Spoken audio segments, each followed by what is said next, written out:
চুরির বিচার পয়গম্বরের দরবারে হাজির হয়েছে। আপনার আমার নবী কুরআন শরীফ কানে খুলে ফলাইছেন, আয়াতে কারিমা তেলাওয়াত করছেন, আস-সারিকু ওয়াস-সারিকাতু ফাকতাউ আইদিয়াহুমা।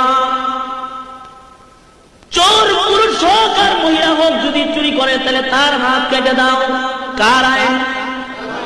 আপনার আমার নবী কুরআন খুলছেন, হাত কাটবেন। সাহাবায়ে কেরাম দেখলো কুরাইশ বংশের মহিলা চুরি করছে, তার যদি হাত কাটা হয়, কুরাইশ বংশটা নবীর বংশ না, নবী বংশের মহিলার হাত কাটা গেলে পরে তো নবী বংশের বেয়াজ্জতি না।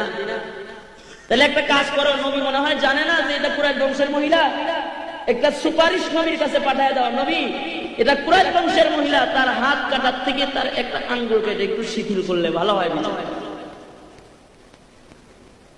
নবী আলাইহিস সালাতু ওয়াস সালামের কাছে সুপারিশ নিয়ে যাবি কেডা? ওই যার সাথে সম্পর্ক ভালো সে যা। কার ভালো? আবু বকর, ওমর, ওসমান, আলী, তোরা যারা আছেন একজন যা। আমি পারব না, আপনি যান। আমি পারব না, আপনি যান। সাহাবী খালি একজন আর একজনের দেখায়, আপনি যান। তো একজন আসলে একটু বুদ্ধিমান, ও কয় যে আর আমরা তো বুঝি, বুঝমান হয়ে সুপারিশ করলে তো সমস্যা, যে কিছু বুঝে না তারে ধরে পাঠায় দেয়, তাতে কোনো অসুবিধা নেই। বুঝে না কে? একটা মাসুম বাচ্চা টাচ্চা ধরে পাঠায় দেয়, যারা নবী মহব্বত করে।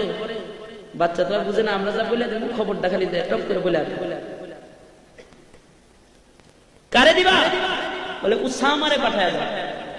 নবীজির পালক ছেলে হযরতে যায়েদ ইবনে হারেসা, তার ঘরে একটা নবীর নাতি হইছে, নাম রাখছেন নবী উসামা। এই উসামারে পাঠায় দাও।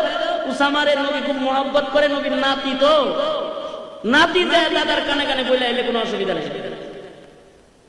হযরত উসামারে পাঠায় দিল, উসামা যাও তোমার নানার কাছে, দাদার কাছে একটা খবর বলে আসো, যেই মহিলার চুরির বিচার তোমার দাদার দরবারে গেছে ওটা হলো কুরাইশ বংশের মহিলা, যদি হাত কাটা হয় তাহলে বংশের ইজ্জত নষ্ট হয়ে যাবে। তুমি যা বলে আসো, পয়গম্বর যেন কুরাইশ বংশের মহিলা হিসেবে তার বিচারটা একটু শিথিল করেন। উসামা ছোট মানুষ, বুঝে নাই। হযরত উসামা নবীর কাছে চলে গেছে, যে কেমনে বসছে? আপনার আমার নবীর পেটের উপরে যায়, দুই পা দুই দিক দিয়ে আছে, পেটের উপরে বসছে। যে নবী হেলান দিয়ে বসা, এইখানে যায় বসছে। নাতির এরকম করে না দোষ।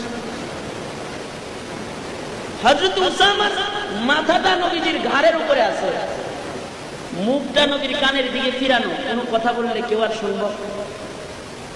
বুঝতেছেন?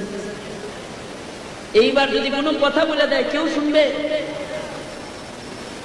এমন মহব্বতের লোকটা সুপারিশ করলেন, দাদা যে বিচারটা আসলে এটা কুরাইশ বংশের বিচার, এটা সহজ করলে বংশের ইজ্জত বাঁচে, এটারে বলে ইনসাফ। আপনার আমার নবী বসা ছিলেন, লাভ দিয়ে দাঁড়ায় গেছেন। আপনার আমার নবীর কপালে রক্ত জমাট বেঁধে গেছে,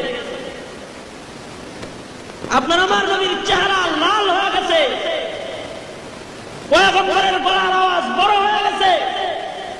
বলতেছেন সাহাবায়ে কেরাম, একটা কুরাইশ বংশের মহিলা চুরি করছে, এজন্য তোমরা আমার কাছে সুপারিশ করলা?